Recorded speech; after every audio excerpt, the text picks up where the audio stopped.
Hi, everyone. This is Alexander Carlos with the Alexander News Show. Here, live, unfiltered, uncensored, where we might say a couple of bad words. We are here with Miami-Dade County Mayor candidate, Miami-Dade County, Florida Mayor candidate, former mayor of Surfside, Florida, Mr. Shlomo Danzinger. I hope I said your name correctly. How you doing, sir? Good. How are you, Alexander? Thanks for having me today. And Doing hello to great. everybody watching. No, thank you. Thank you for coming on the show, man. We're going to discuss the issues that are affecting Miami-Dade County. Why are you running for mayor of Miami-Dade? Let me first do the intro. Let me just tell you all the podcast platforms I'm going to be putting this video later on. This whole thing will be going on Spotify, and it's going to be going on Iheart Podcast Network and it's going to be on other podcasts, okay? The information for the name of the podcast is below this screen, below this video, okay? Alexander News Show. If you want to donate to this show, Cash App, $, Alexander News Show, or you can buy a super chat or super thanks, or I don't know how it works, but YouTube. But I prefer you donate it to Cash App because YouTube keeps 30% of it. And all the platforms of social media is below the screen as well of Alexander News Show. Gracias por venir. You speak Spanish, Mr. Shlomo? Very little. Poco. All right. Poquito. Is that okay with you if I do a little bilingual? Because we have Spanish voters out there. Very perfect. So, todas las plataformas, después vamos a tener este programa en el podcast, ¿ok? De Alexander News Show, la información está abajo. Y todas las redes sociales de Alexander News Show está abajo en la información. Y este es el alcalde que era alcalde de Surfside, Mr. Shlomo Danzinger. Ahora está corriendo para la alcaldesa de Miami-Dade County. Let's do the intro, and then we'll get to the show, to the questions. All right. Speak to? Yeah. Happen to make a point. Sure, I want to ask you about ball and chain. What's wrong with your ball and chain? Why do you harass You should them? go. These are all homeless people. This is Alexander News Show with Alexander Carlos. We go after the news. Tell me what's up with this whole climate change thing. What is your opinion on the climate change? What? There we are. The intro's done. I forgot to set up. You see, I'm such a bonehead. The ticker's down here, and the information of the social media platforms of Alexander News Show and the podcast and everything. Everything you want to know is down here in the little ticker. And it's in English, and it's also in Spanish. But Mr. Shlomo Danzinger, sir, how you doing? Good. Thank God. How are you? Great. How's the campaign trail going out there? It is great. It is definitely different than running in a small town like Surfside. You know, the county is huge. But getting out there, it's with the traffic, it's not that easy to get out there, but we're making those efforts. And I appreciate you having us out today to get out that message. No, thank you. Y la información de las redes sociales de Alexander News Show está aquí abajo. Si quieres hacer una donación, aquí está la información de Cash App.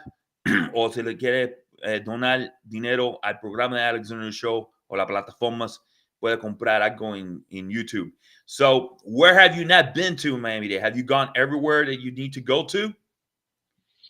I wouldn't say that. I'm trying as best as I can. It's difficult. You know, I think people have noticed that, you know, everywhere you go, people don't even realize the election is coming up. And I think a lot of people are purposely making sure that they're doing that and keeping it quiet. You know, this is one of the only elections you don't have these major forums coming out. There's no debates. I think it's done purposely to just keep it quiet, keep the opposing candidates and the issues on the DL, so the current administration to just go back in and have an easy time for that. Who do you think is at fault for this? We'll just blame the liberal media, right? You know. Yes. I'm not the end of the liberal day. media. No, you are not. No. That's why I have you on the show. And to be fair, I've interviewed Mr. Quintero. I've interviewed Mr. Sid. Okay. I've seen those. Yes. And I'm interviewing you, sir. And I already had you in another clip. I'm interviewing Miss Cava. I've gotten her by surprise. We'll get to that. But anyways, you can text the show. Okay, the information is down there. I don't even know. You see how sad it is? I don't even know the phone number to the text line. But Let's see, I'm you are, watching it scroll. I'll let you know in a second if it shows yeah, up. the one that's showing up, that's where you text, or you can leave a comment. And if I can find your comment and you have a question for Mr. Danzinger, as long as it's a respectful question, no disrespect, I will not, I'll ban you. I'll squash you. I'll get you out if you're a troll, because he's my guest and I treat every guest equally. So anyways, Mr. Danzinger, let me ask you the first question, man. What is your biggest accomplishment when you were the mayor of Surfside? So that's a good question. It's a hard one to answer, Again, you know. if you're a viewer and you have a question, text the show or leave a comment. Go ahead. Sorry, I interrupted you. No, not at all. I would have to say one of the bigger things, you know, initially when we came in, we hit the ball, you know, we hit the ground running, and that's really what it was. We came in about 9 months after the collapse of the Champlain Towers. At that point, we were 3 months before the first year anniversary, and nothing was being planned. There was no anniversary event being planned, nothing for the family members. And immediately, myself, the commission, we prioritized that. We called a special meeting. Not later than a week later, we put together a committee of family members and listened and reached out to them and tried to see what they needed to hear and what they needed to see for that first year anniversary to try to help with that healing. You know, didn't get help with the county, didn't get a lot of help within the city administration at that time either. And that's something that I had to take off of work for 3 months and plan that anniversary weekend. And it was a whole weekend. I mean, there was a public event on Thursday, which was a huge success. But it was an entire weekend, you know, and I personally became a personal travel agent, bringing in dignitaries, bringing in the IDF, coordinating travel for them, trying to gather the USAR members. I mean, we had 12 teams from across the US come into Surfside during the collapse, and I had to coordinate and bring each one of those members because one of the things that was important was to show that gratitude to the first responders. So there was a lot of work that went into that. You know, I had to come outside my bubble and outside of my comfort zone, the things that I was used to doing. Definitely learned on the job quickly, but we put an amazing, respectful event together for that. But moving on, I mean, we had a couple more years with the city. I'm very proud of a lot of the projects we've done. Surfside is one of those cities, we have 2-year terms, right? So every 2 years, we have a full election, the mayor, commission, and that makes it very difficult to keep projects going and get long-term projects, you know, infrastructure, plumbing, flooding. Like, how do you address that when you're continuously running for office and we keep having this switch over every 2 years? So we came in, and I came in with that process of we've got our short-term goals, we've got our midterm goals, you know, 3 to 5 years, and we've got even 20-year goals.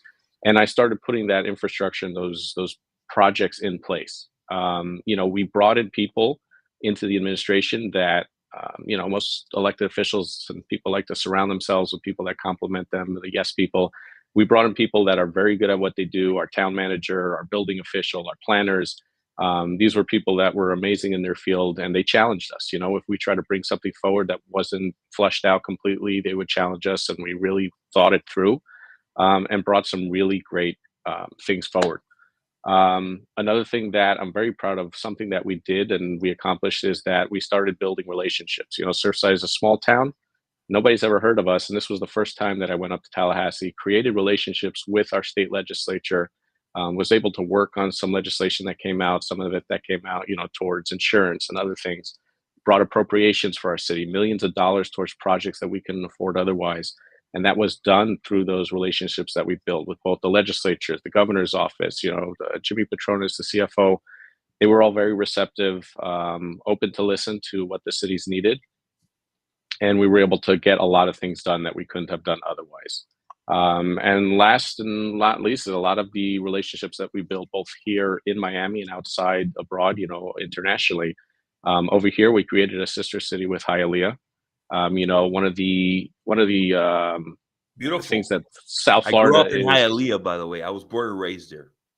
dude, you guys have a beautiful city and an amazing mayor. I got to tell you, I have a lot of respect for him, and so do the I people love there. And I Bovo. think He's that's been on what's my important. show twice. Bovo. For real. Yes. It's, you know what, these are people that you can aspire to as elected officials. When the entire city, when you see the love that the city has for their mayors and for their leaders, you know, that is earned, and that is something that we can strive to. But building that relationship, South Florida is known for its diversity, right? So Hialeah is probably what is the epicenter and what South Florida is all about. So to build that city was amazing. There were a lot of projects that we had in plan to coordinate and work together, and God willing, we'll have that opportunity to continue. We were able, because the IDF and Israel responded to Surfside, we were able to show that support. We built or we put together a sister city with Shomron, which is a region out in Israel, Samaria.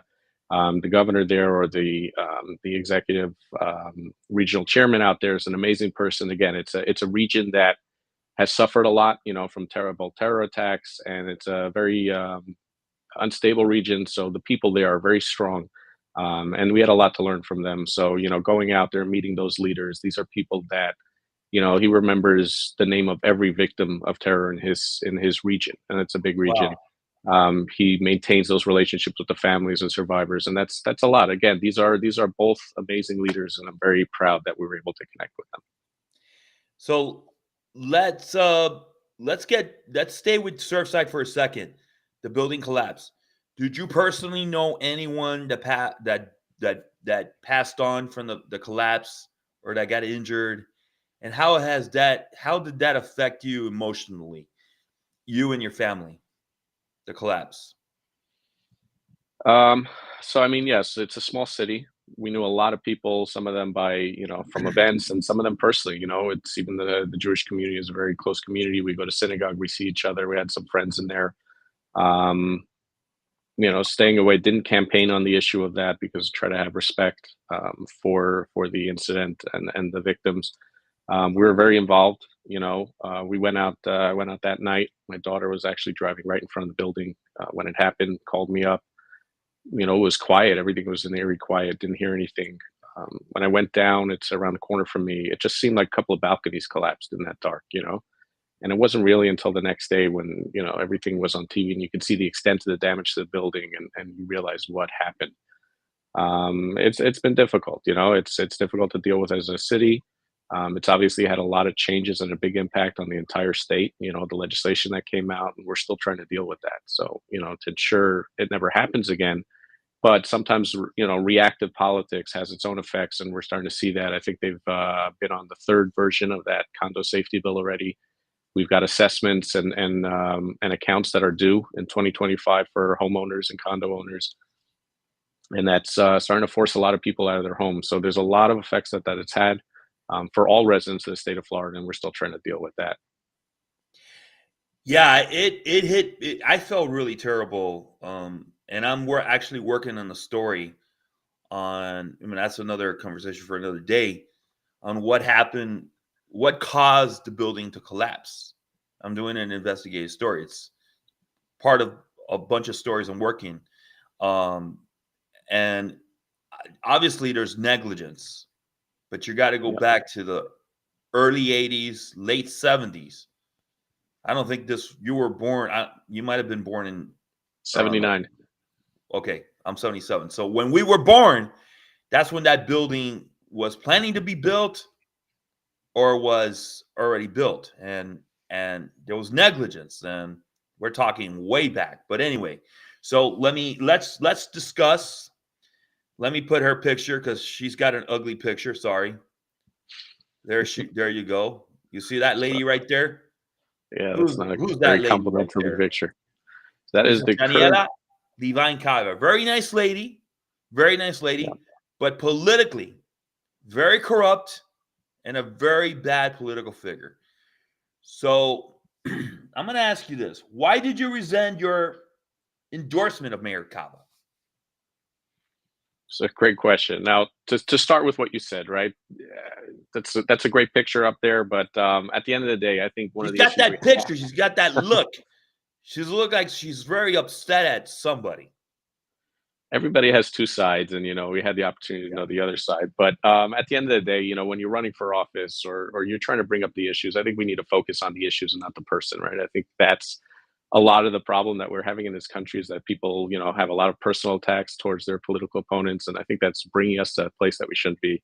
So we really should be campaigning on the issues. And we did endorse her. Initially I endorsed her because I was asked many, many months ago, while I was the mayor of the city. We had a lot of projects ongoing with the county that we need county approval and county coordination with.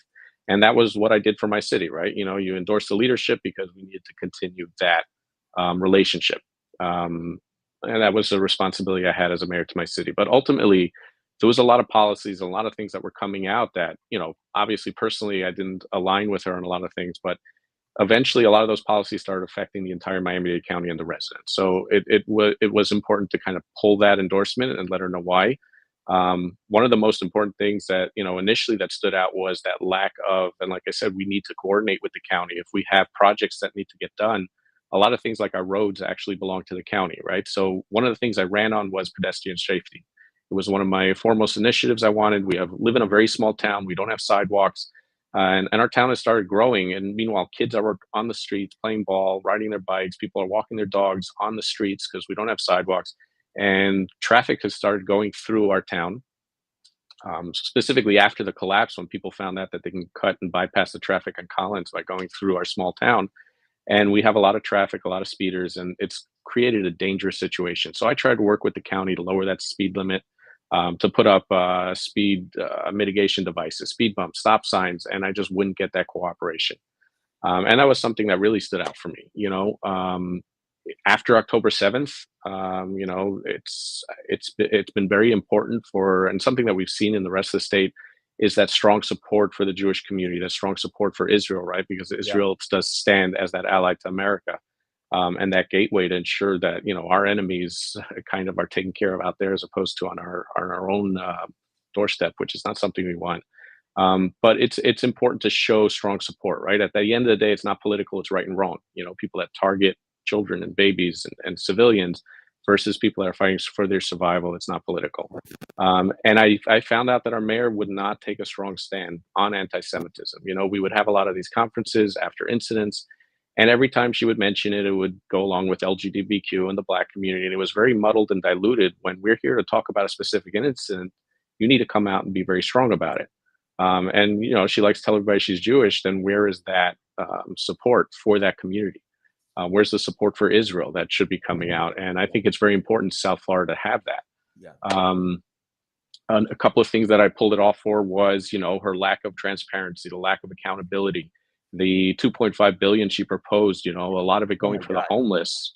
I mean, I don't know if you saw that article that came out today. The county is now proposing, because the state put out legislation against the homeless and encampment laws, something that I did in Surfside before it even came up in Miami Beach in the state of Florida. But the county is now proposing that they're going to build small little villages for the homeless in county property. I mean, we've seen what happens to LA, San Francisco. Like, why are we mimicking these policies? I haven't seen it, but knowing me, now that you told me, I'm gonna look for it and I'm gonna grill her on that. Yeah, I think it was Axios that put it out this morning. This is something, these policies, and I say woke policies, and everyone's like, some of my friends are like, what's a woke policy? Well, that's a woke policy. When you start catering to, certain demographics or certain causes, and that hurts the rest of the city. What happens to people's property values? What happens to their ability to live quality of life? Her inability, I mean, it's on her Twitter where she got down with the BLM protest on her knees against law enforcement. Oh yeah, I was gonna mention that. It's saying there's systemic racism. I can't believe she did that. Yeah, I mean, look at that message. What does that tell law enforcement that go out and risk their lives every day to keep safety for us? That you're going to say that there's a systemic issue within our law enforcement. That doesn't show support. And unfortunately, that has a cause, that has a reaction, and we've seen it, right? I'm not talking hypothetical. Go to Los Angeles, you'll see that cause. You'll see the reaction of what happens when you don't support law enforcement. They refuse to do their job because they don't want to be prosecuted.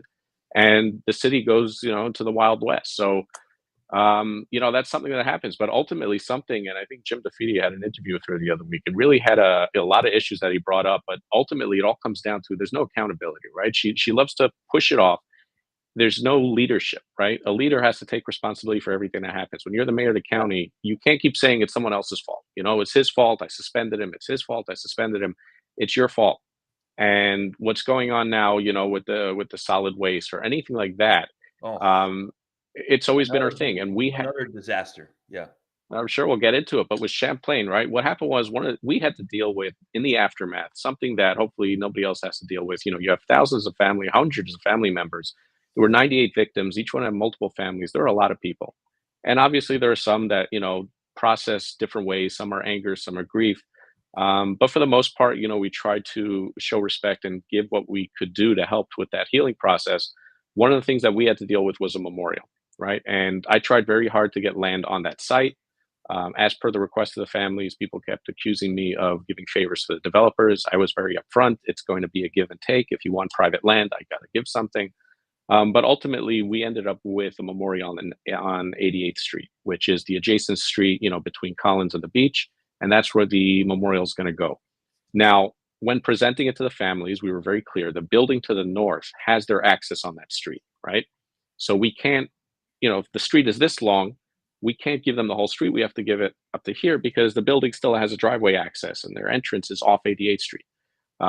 Additionally, the county required that because there's no street on 87th, they wanted staging for fire, for rescue in case of an event. So there were certain requirements that we had to do. So I think we had to cut in about 40 feet, 90 feet within the city, within that street before the park can start. Some of the family members were upset about that. They wanted the whole street for no other reason. Unfortunately, like I said, existing access, county requirements, we couldn't comply. They went to the county, and Daniela Levine Cava released a letter to the media and to the family saying that the county has nothing to do with the streets and that's all Surfside's problem. So basically shirking the responsibility on myself and the commission as if we didn't want to give it to them. That's completely false. I mean, our roads, state roads, Collins That's and Harding. typical of her. And Jimmy Morales. That's really, I think that was more Jimmy Morales, her chief of staff. Disgraceful. Well, I followed up with her and I called her out. Unfortunately, they made me wait, a few weeks until after the story blew over for a response. But I said, okay, her response was the streets belong to the city and the county have nothing to do with it. Well, that's, again, completely false. The roads are the county's. Anytime I put a stop sign, like I said, I try to reduce the speed limit. If I want to put a speed bump, I need approval from the county. One of the things I was working on was a traffic study. It was very costly for my residents to get that study because that's required to submit any changes that you want to do to your road to the county. You need to have an updated study. So I said, if the roads belong to us, then why am I going through this expensive process? Why am I going through this lengthy process to make changes to to the safety of my roads if it all belongs to me? And eventually, the Department of Transportation wrote back like, no, it's the property of the county. It's the responsibility of the county is traffic mitigation, things like that. So it's about shirking that responsibility in a time that was very sensitive. You need to be a leader and step up. And sometimes the answers you give are not the answers people want to hear, but you need to be honest about it, And so for all those reasons, this is not a leader. As I campaign and as I get more and dive into the issues and dive into the county budget, there is so much corruption. There is so much mismanagement. This is somebody that does not belong in that seat. And we're feeling it as residents. Well, I have some questions that I do want to ask you, but we got to tend to the viewers. The viewers is what makes this show. So from Naj Door FC5 has a question. And the question is, what is going to be your biggest priority on day one if you're elected mayor of Miami-Dade County? So the biggest priority, I think, lines up with everyone, right? We have people that are losing their homes because of insurance, rising insurance because of taxes. We're seeing, companies like Citizens dropping people's houses and coverage because the roof is old. The banks putting on forced insurance, which is at a rate that they can't afford, and they're losing their homes. There's stories of people that live on, the canals where the insurance is requiring a fence near the canal, but the HOA doesn't let, so the insurance drops it. Banks put forced insurance that are $40,000-$50,000 a year. They lose their homes. That is something that we need to do. We need to start protecting the residents. The first and foremost is, and this is the responsibility of the mayor, is to go through the budget, right? Because ultimately, it's very nice to be on camera. It's very nice to go to events and take photos, but your job is the budget. Your job is the management of the city. So first and foremost is to study those three binders, those three booklets of the budget, and go through every penny to find out where it's going wrong, right? Because we're spending a crazy amount of money. We've seen the budget inflate to almost $13 billion, which is more than most states. Woo. A lot of states, I should say, not most states, but a lot of states and a lot of small countries. We have a crazy budget. I remember when it was $9 billion. It's absurd. And what we're spending, I mean, $4 billion. I've been looking at some of the departments, whether it's HR, whether it's the mayor's spending, right? The mayor's spending went, I think it was from Chico. $4 billion. Yeah. So this is where we need to cut, right? That savings go back to the residents. So they can afford their houses that they've lived in for many years. And that's really my first priority. And I'm sorry, I can't repeat that name, if you could say it to the viewer. But budgetary is the first thing. Fiscal responsibility is the number one priority and the number one job of the mayor. Naj Door FC5. Najdor FT5. So great question. And I'm It sorry if I is pronounced about it wrong, the name. It is about budget and it's about policies. The state of Florida has become, the number one, the prime location where people are moving from all over the states to live. It's because we have, certain policies that we put out.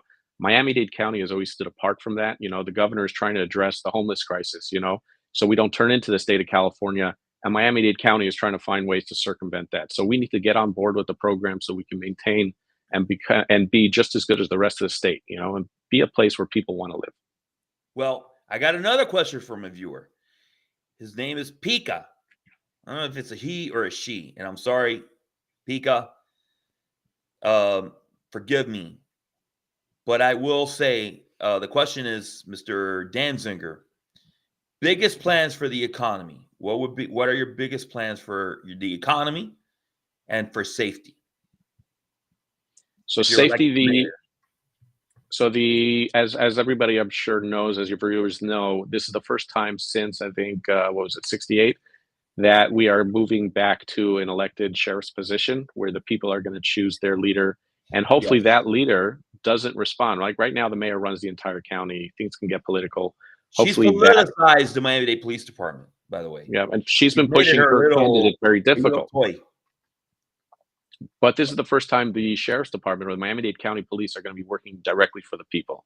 And I think that's a good thing. I've spoken to many cities that are, either unincorporated or utilize the county police department as a resource, right? Some cities have their own private police department. A lot of cities utilize the counties. They will finally be heard, right? It's not going to be about politics. It's going to be about, you're going to have an elected person in that position. So I think the role of the mayor is going to be, instead of to try to hold on to that position, which is what is happening, she's trying to put somebody into that position that will answer to her regardless. The role is always to keep that position separate and support it, right? I always supported law enforcement. I never controlled my law enforcement because I know nothing about it. We hire a good chief, you put a good command staff, and you give them the tools they need to get that job done because that keeps the community safe. Same thing with fire, right? I was asked that question. I said, I don't know anything about staging of fire departments, where to place them, what's more responsive. I will leave that to you. Whatever you recommend for the safety of the residents, I will support. But moving on to the economy, right? We are spending a lot of money on, like I said, these woke policies, we'll call them, right?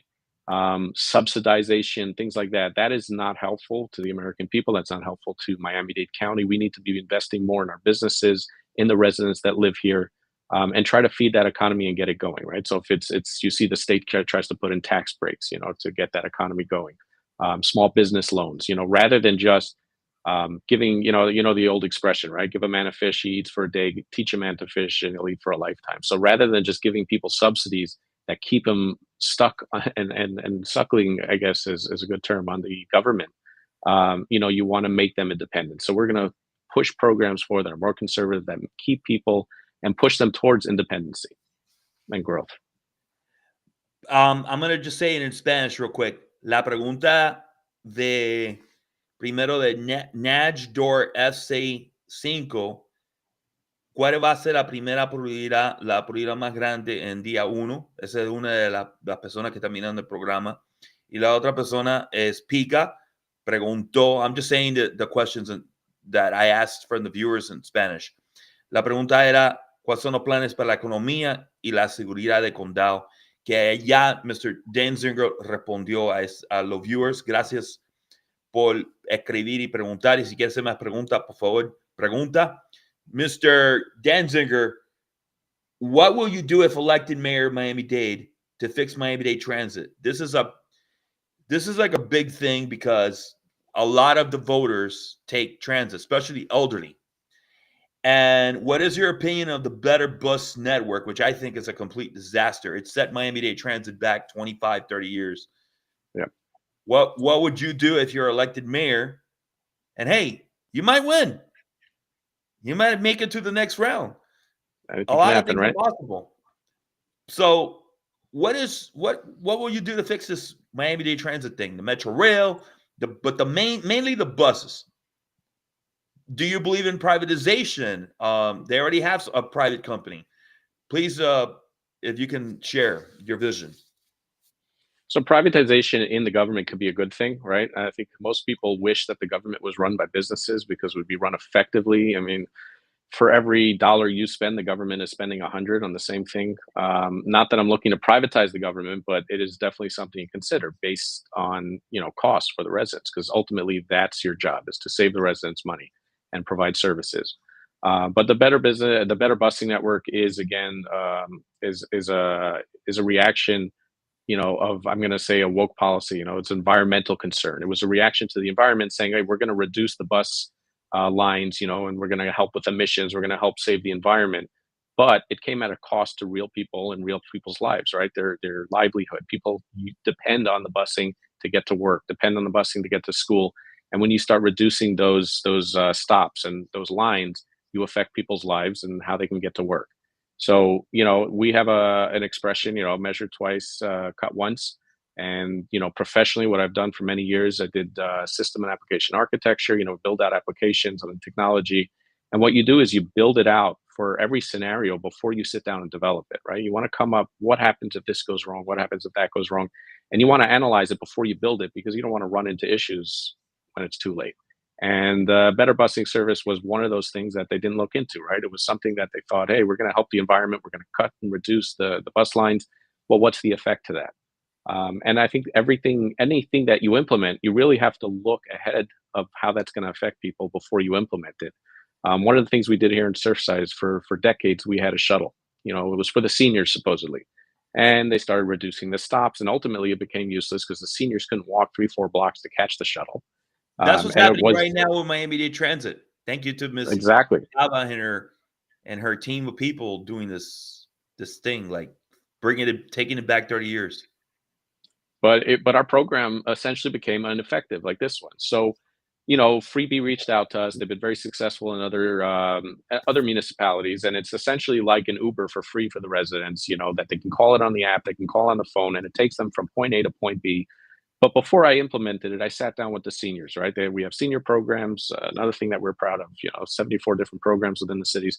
But I sat down with the seniors time and time again and said, brought the freebie people out to speak to them, show them the app. A lot of them obviously are not comfortable with smartphones. So they have a phone alternative. They can make a call, and they loved it, because now instead of walking to the corner and being driven to another corner, they can go from their apartment or from their house to their destination and back. We were working with Mount Sinai to help sponsor an additional car that would just take them to their doctor's appointments down in Miami Beach. So there's a lot of solutions, and they loved it. It's it rolled out. It's been a smashing success. It's been an amazing thing.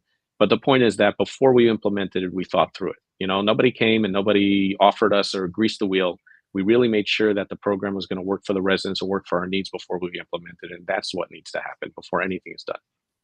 So, Mr. Danzinger, would you care to say that it has been a complete disaster, the Better Bus Network? La guagua que la haya criado, like, este sistema de Better Bus Network es un desastre. 30 años. Lo que ella hizo con las guaguas, lo llevó para atrás 30 años. I'm just saying it in Spanish. She took it back 30 years.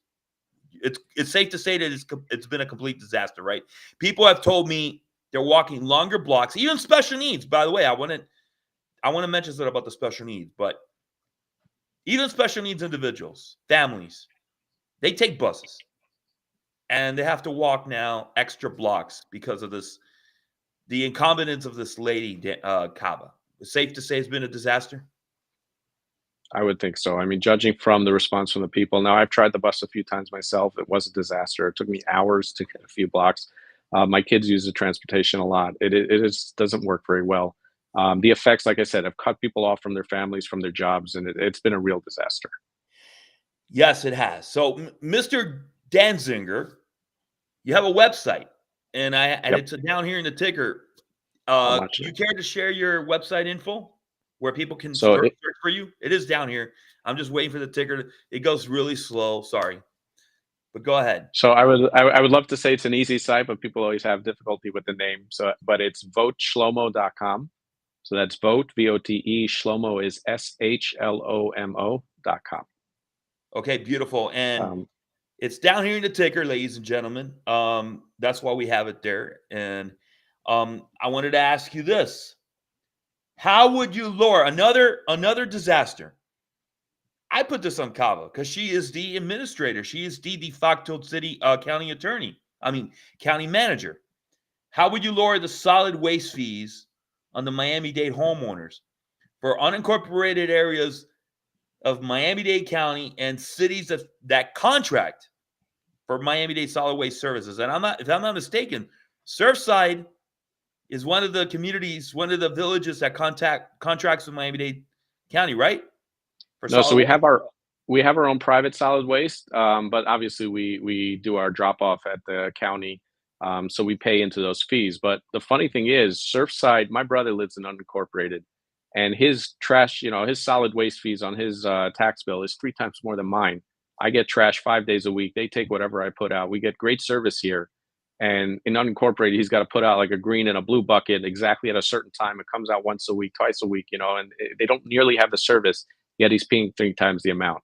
Obviously, the solid waste fee can be, it's an enterprise fund, which means it's supposed to pay for itself through those taxes. But you can always subsidize through the general fund. But you don't want to get to that, right? When I started off in Surfside, we had 2 funds that were in the red, where the city had owed money for many, many years. One was the water, because we had taken out a loan from the state many, many years ago to update that water. And again, that was something I was working on the state for forgiveness to alleviate the residents. And the other was our solid waste, because throughout COVID, most of our solid waste was covered through commercial, was covered through, the hotels and the things like that. A lot of the expense was covered through that, but through COVID, we all lost. And that put the city in the red. And we were projected to stay in the red for 5 years with that maintenance. And initially, the administration came to us and said, look, you've either got to raise your cost on the residents for solid waste, or you need to reduce the amount of days that we're giving it. Now, there's always that third option they don't tell you. So with the right people, like I said, we put in place, we reassessed, we reevaluated, we realized that our commercial hadn't been raised in a while. We realized that, the hotels, the restaurants, a lot of the condos were being undercharged for what they were putting out, if they were putting out multiple bins. And we readjusted everything to bring everybody back on par. And guess what? We brought what was supposed to be in the red for 5 years back into the black within a few months. Yeah. And we didn't raise anything for the residents. The residents maintain that service. And that's what has to be done with the county. Like I said, it all comes to that budget, those books of the budgets. There is so much money being put on things that should not be funded. So many personnel, the amount of personnel that's been hired, they're hiring, Jim DeFeeti brought it out, another like 3,800 people. If I told you how many people are working in HR, how many people are working in these departments, I mean, Mayor Cava's entire staff, her own department staff. She's got a huge media team, man. She's got a huge media, the biggest I've ever. I mean, it's always someone new. Every time I deal with someone in the media, it's always someone new, man. Her communications team is huge. I think it's More a $9 million budget just on her office. So, on salary just for her office personnel, it's gone from a few to, I think we're like, 50 people working there. So and they're all getting paid, minimum 150 grand. 50 for media, just for media. Yeah. Yeah. No, just in her personal office, just for her private, which is absurd. So again, it's about fiscal responsibility, but I think bringing solid waste, you can really you can find where those savings need to be done, without compromising on services for residents and hitting them where it hurts, which is ultimately their wallet. Before I get to the question of the incinerator, this is another issue, which, by the way, even the mayor, who is a Democrat, and this guy is actually a liberal Democrat, he doesn't want it next to his city. You know about this, but I want to mention before I get to this, this is going to be later on the podcast. Alexander News Show is going to be the interview I'm doing with Mr.Shlomo Danzinger, candidate for Miami-Dade County Mayor. Okay, it's going to be on the podcast of Alexander Iheart Podcast Network and Spotify and other platforms. And the information for that obviously is down below the ticker right here and below the video of the podcast. It's very simple. Alexander News Show. If you want to make a donation, Cash App, it's the $sign Alexander News Show, or you can buy a super chat or whatever. But YouTube keeps 30% of it. And also, the platforms of Alexander News Show is below the ticker here, and including Linktree. We're now on Linktree. And for other social media platforms. I'm going to get clips of this later on. I'm going to share it with my platform as well. So it doesn't end here. I will get clips of this later on. La información of this interview, la información de Alex News Show en la plataforma de redes sociales, la información está abajo, aquí en la cosa azul, aquí, el ticker y abajo del video. Y esto después va a estar en los podcasts de Alex News Show. So, the incinerator, she wants to put this in the middle of the Everglades. It's an environmental disaster. How would you handle that if you're elected mayor? ¿Cómo tú puedes resolver el problema de la planta de basura que esta loca, this crazy woman, quiere poner en el medio de los Everglades? Everglades National Park. Environmental disaster. And she's an environmentalist, by the way. She claims to be the most pro-environmental person in the history of Florida politics. What would you do, Mr. Danzinger? So that's a hard question. Mayor of Miramar doesn't want it. He doesn't want it. Look, I have a patient, because I'm also a therapist for special needs. He lives right on the almost towards the end of Miramar. And I didn't realize that it was like a mile away. It's like a mile and a half away from where my kind of patient lives. The mayor of Miramar doesn't want it. He doesn't want it next to his city. He has banners. I kid you not. I'm going to take a picture of it. I'm going to send it to you. Banners fighting this thing. So well, I mean, I used to work out in Miramar, and they would make these trash piles, cover it up with grass, and then build cities around it. And nobody knows the effects of living next to decomposing trash. I mean, they have to have vents coming out so there's no explosions. I mean, there's people living next to these trash piles. But I think that's the issue, right? Miami has been growing. South Florida is growing. At what used to be an isolated place to go ahead and dump all your solid waste has become a thriving community. My brother actually lives a community like that was, started 5-10 years ago. There's an incinerator right next door. And guess what? Right over the canal, that burning trash, it smells the whole place up. It's right near Miami Gardens. And the entire community, not just his, but all around, they have to live through this smell, especially in the summer. They have to see the fumes coming out into their homes. And I mean, they bought a house that was built next to the incinerator, but it's time for us to start thinking of where we can put these things and moving it out. There is a lot of unincorporated land that we have to look at, but I don't have all those maps. I don't have all that in front of me. So it's hard to say where I would put it. But ultimately, I grew up, I wanted to be a veterinarian. I love animals, but at the end of the day, people come first. And you've got to think about people's lives, So Everglades County property, I need to see those maps. I need to see the solutions. Okay. The mayor is holding off on that determination. She wants to put it in the old airport, the training airport. She wants to put it there. See who lives there. I don't know if she wants to. She's really saying that ultimately, if she gets back in office, she's going to rebuild the one that burnt down, right? But she doesn't want to say that because Doral is going to lose their mind. She'll lose all those votes, and it's too costly. So that is the decision that for the last year and a half, conveniently, they haven't been able to make a determination where that solid waste is going to go, but we all know where it's going to go. But they refuse to make that determination because it's politics and they don't want to lose the votes of whatever city it goes next to. So, like I said, sometimes you have to make that hard call, and it's not always easy. But we'll see what happens. She wants to put it in the airport.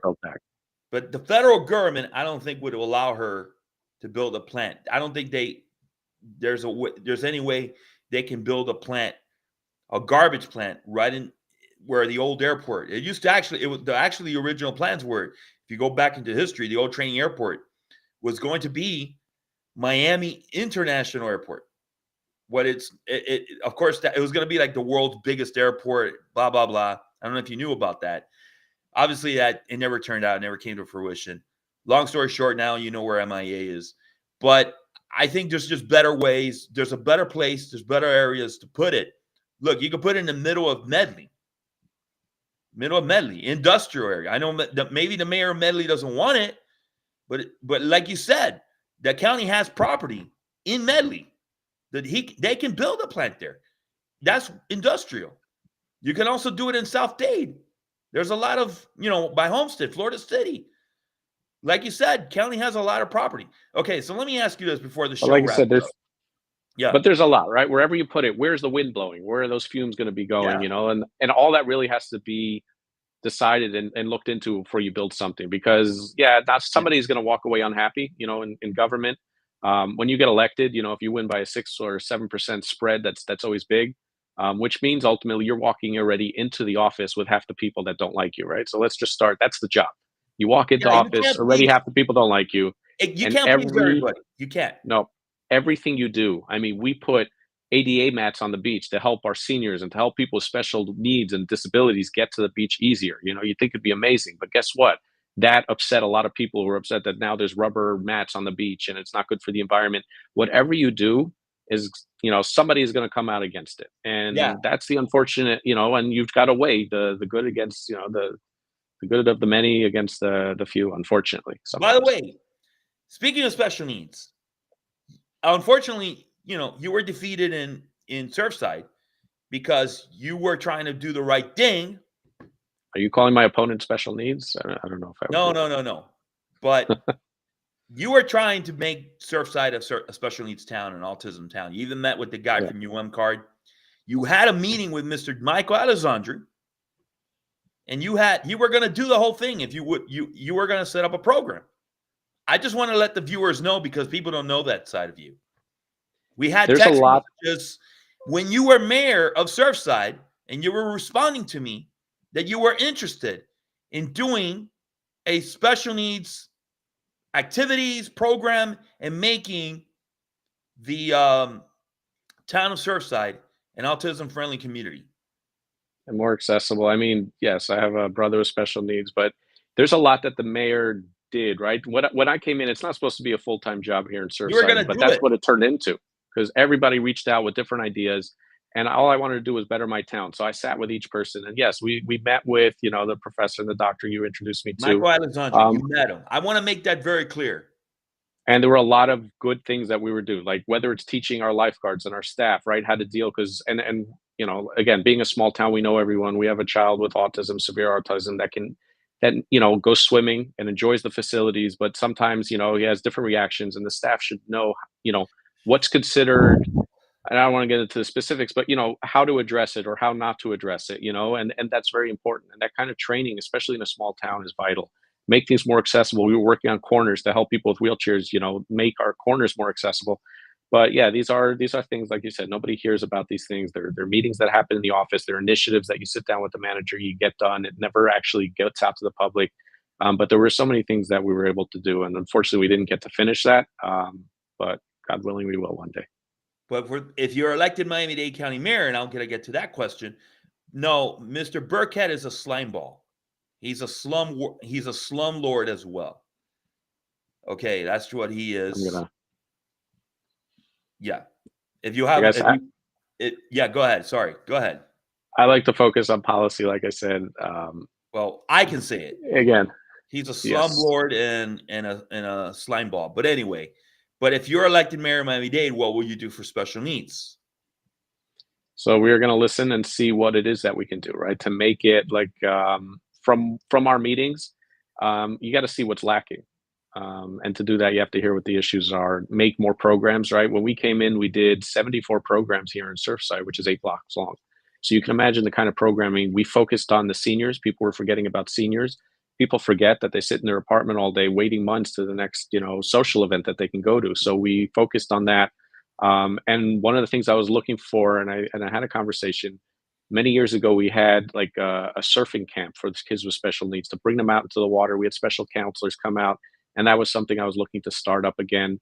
So the county needs to put out some more programming for that, make it more accessible, do better training. So not only can they have their own special programming, but people with special needs can integrate with the community and make their friends and come out to the facilities and be properly cared for. So there's a lot to go there, and I look forward to the opportunity to push that.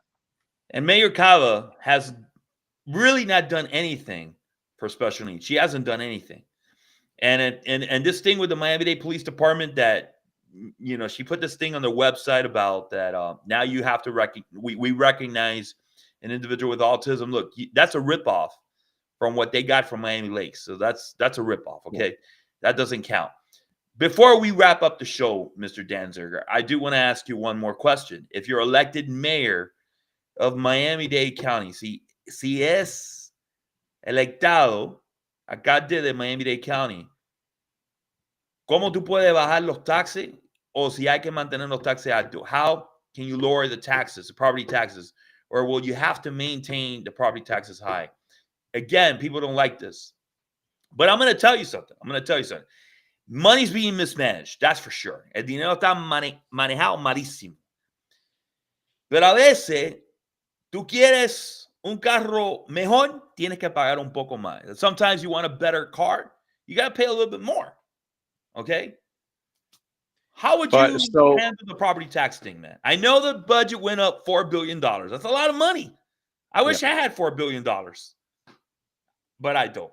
I'm a working So student. one of the things that we did in the Surfside, I mean, we were proud. Obviously, we lowered the millage rate for the first time in 3 years. Did not reduce residential services, but increased what we were doing. We brought out street cleaners. We brought out private beach sweepers, so we improved our city to make it better, but we still lowered the millage rate. And for the first time ever, we reduced our operating budget, right? Government in general likes to expand. If they get money, they use it. Otherwise, they lose it, right? Because they never want to reduce. But we reduced it. We looked and we did that because we had great staff, great accounting teams. But we kept reassessing. What are our subscriptions? What are our contracts, right? Can we save money? Where can we save? Why are we paying this company so much money when another one offers the same services, if not better, for free? Government hates change. And I guess that's one of the good things about bringing private people in from the private sector. You have that mentality. Where can I save? Where can I? And it's not about cutting, right? Sometimes it's about even improving services. We've been using the same provider forever. Well, guess what? Technology changes so fast. There's another provider that's offering better services at a cheaper rate. We did a lot of that, and we cut down our budget, our operating budget. Very proud of that. So, to do that in the county, it's not going to be that hard. You really need to come and reassess. There is a lot of mismanagement. I've been told this week that apparently even FDOT is looking to cut a lot of their funding to the county because of no appropriation, no accountability. I think it was like 14 million to Miami Beach to help with the lights. And they asked, hey, just show us where the money's going. And the county can't do that. So the state, from my understanding, unless there's some major changes, is looking to cut a lot of that money that they're funding to Miami-Dade County. You got to remember, we're making like 427 million in government funds. That's what we bring in from both federal and state. The state offered 200 million for DP grant this year alone. 200 million just for one grant. There is so much money available from the state. We are not tapping into it. We're not utilizing it. If we can build those relationships, I brought in millions of dollars for Surfside, which is a small town. What we can do with those relationships, we have great ones with the state, with our partners out there, with leadership. We can bring in that money that you're already paying in taxes to the state, and that would alleviate a lot of the burden on the residents here in Miami-Dade County. And that's what we're trying to do. Yes. So that's a very good point, Mr. Danzinger. Mr. Shlomo Danzinger. Yes, sir. I hope I said it correctly. Close enough. Shlomo. I would say Shlomo, like slow motion, but slow motion. Shlomo Danzinger. Shlomo Danzinger. Este es Shlomo Danzinger. Era el alcalde de Surfside. Él está corriendo para alcalde de Miami-Dade County. Miami-Dade County is over 2,000 square miles. I'm going to throw this question at you real quick before we end the show. And you can go to the website. Vote. Yes, there's a lot of information. Shlomo.com, right? Did I say it correctly? Yeah. VoteShlomo.com, SHLOMO. You watch that ticker, it'll be there. Do you believe in annexation? Do you believe that unincorporated areas should get annexed? Again, you get what you pay. Listen, I'm going to say this again. You get what you pay for, okay? If they could. I think the annexation, the privatization allows, right? Yeah. There's good and bad to everything. Everything has a plus and a minus. Everything has a benefit and a downside. The upside to annexation, to privatization, if you can do that, is you get to take a lot of your taxes and spend it within your city and provide more services, right? Privatization of the police department, you get better, faster response times. So there's a lot of benefit to that. The county still has, again, most of your taxes is still going to the county, and the county has a responsibility to feed back in and provide services. But there's some places that can't afford that, right? So these places have to look at it. Some of them have tried to be, incorporated into other cities, but unfortunately, it's all about the dollar, right? They look at the rent value, they look at the tax value, and see if it's worth it for them to bring it in or not. But again, anything that can provide services for residents, sometimes privatization of municipalities helps with that. Like I said, Surfside, we are very fortunate, as are the neighboring cities, that we have a lot of services because we're very small cities, and most of our taxes go to the county. But at the end of the day, we still have, private police department. We privatize our solid waste, and we have amazing, programs that we can offer here. And at the end of the day, the county is huge, right? The county is very diverse. When you have a city, especially a smaller one, they understand the needs of the residents. They understand the diversity of their community, right? You've got condos, you've got homes, you've got beachfront property, you've got trailer parks. I think the smaller government was put in place for a reason. It helps you understand, and you're more in touch with the needs of that residents. When you start expanding out to the county is not listening. They have no ideas what the farmers need out in, Homestead and Medley. They have no idea what's going on Sunny Isles Beach in the wealthy parts of Miami versus, to them, it's blanket policy. And that's what we've seen, with the live local and a lot of the development policies that have been coming out of the county. It's destroying a lot of communities because it's not taking their diversity into account. Yeah, the live local, that's another conversation for another day. Listen, Mr. Shlomo Yes, Danzinger, did I say it correctly? Yes, sir.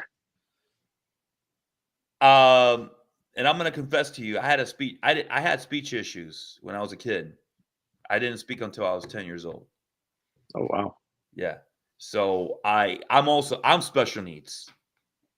Wow. So now you see Can't me tell. now, and I turned my life around. Thanks to God. But so sorry if sometimes I say the names incorrectly. Not at all. I mean, I would never have guessed. Yeah. But Mr. Danzinger, that's why I'd rather just call you Mr. Danzinger out of respect. One of the things about annexation is that if you annex every area of Miami-Dade County, you look at Broward. Broward has nicer areas. There's not that much graffiti or abandoned buildings, unless you, of course, have a bad mayor that runs the city. Then it's a different story, or bad administration. But it has better areas than Dade County. Yeah, Broward has hardly any unincorporated areas, very little. That's why I'm a big proponent. I used to be against it, but I'm a big proponent of annexation. Well, look at the way our country is set up, right? Imagine if the federal government ran our cities. We would be a disaster, right? So they break it down to states. Yeah. Ultimately, the state, North Florida, is very different than South Florida. So then you start breaking it down into counties, into municipalities, and that's very important, right? Districts. Some of the bigger municipalities have districts. The smaller ones like mine doesn't need a district because we're only 8 blocks long. We're a square mile.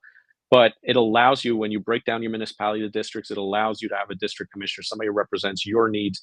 One of the things I was thinking about, because Surfside is divided by condos and homes. If all our commissioners, for example, were from condos, or if all our commissioners were from houses, how do we really know what the needs and what the issues are with the condos? So to kind of break it up where there should be representation from each, kind of like a district, from Bell Harbor has that, where they have, the village, which has their district. Condos have theirs.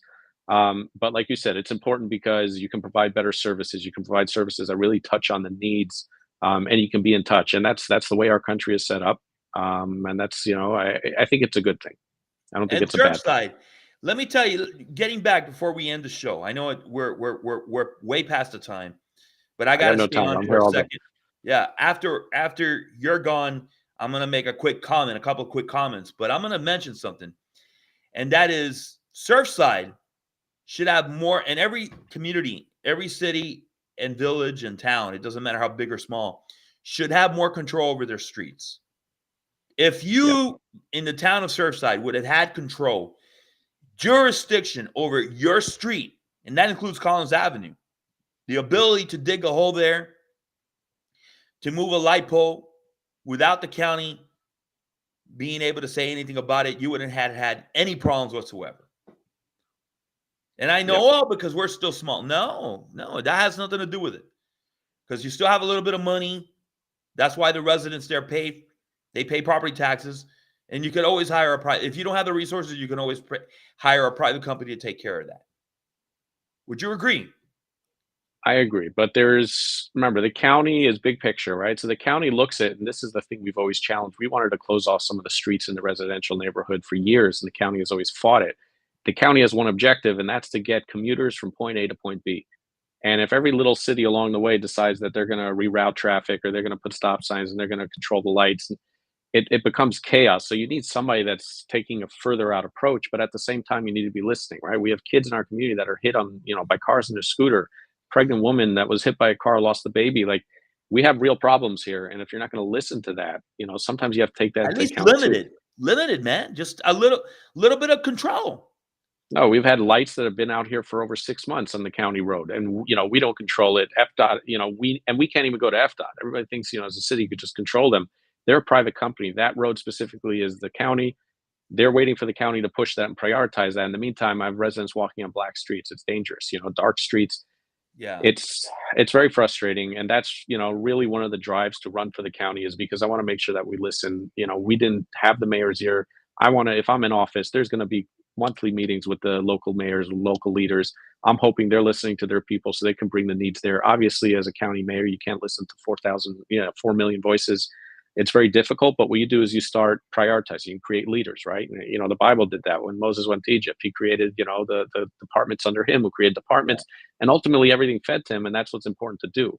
Because, everyone says, oh, I'm going to get into office, I'm going to have meetings all day with the people. That's impossible. You have 4 million residents. Everybody wants your ear.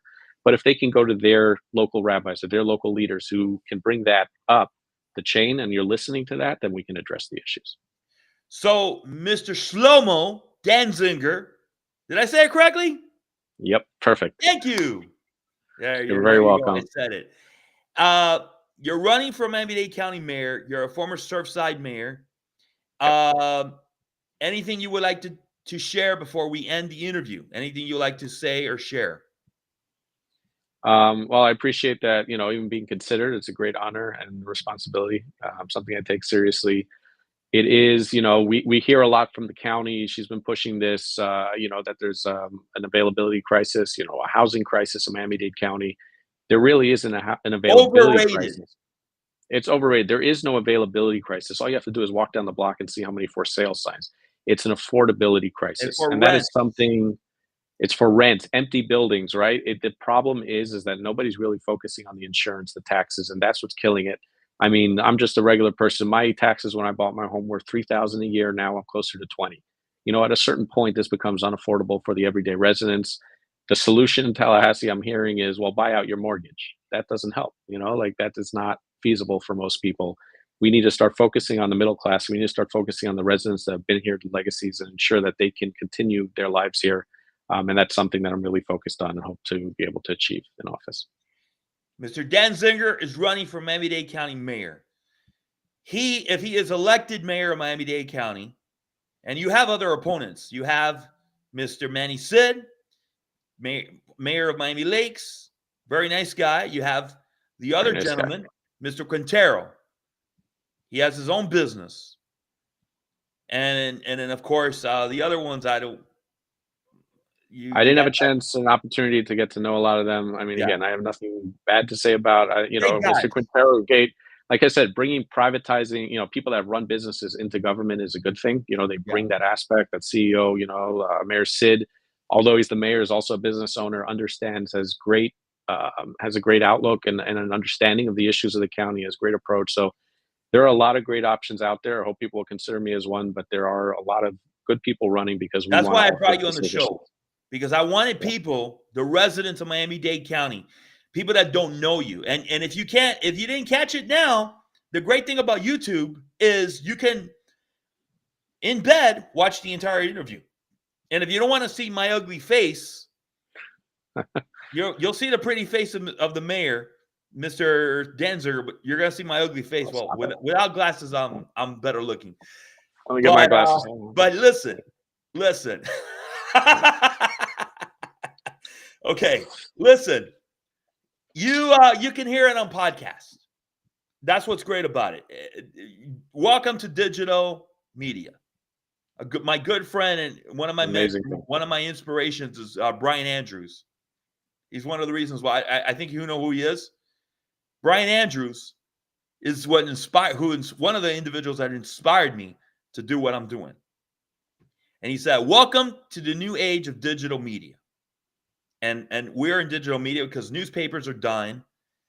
And I know you got the Miami Herald. They were forced to do digital because nobody buys print. Nobody buys paper unless you're an elderly person.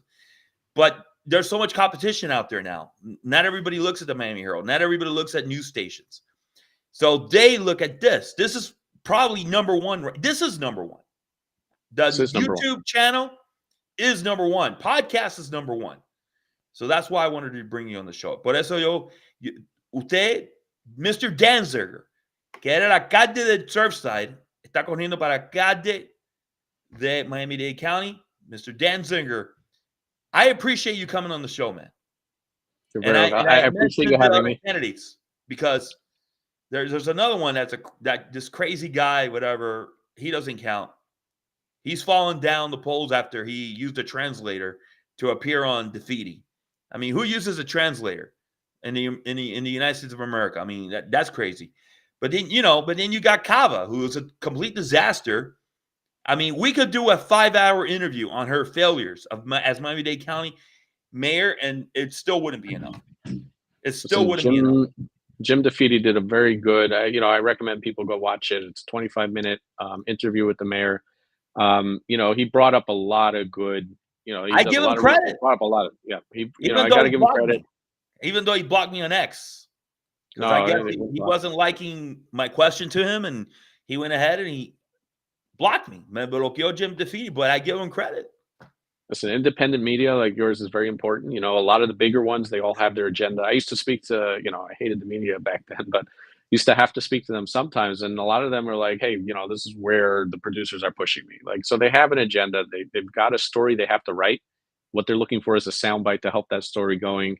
I found it very difficult to find people that would just present, here's one side, here's the other, they've already come in with an established story.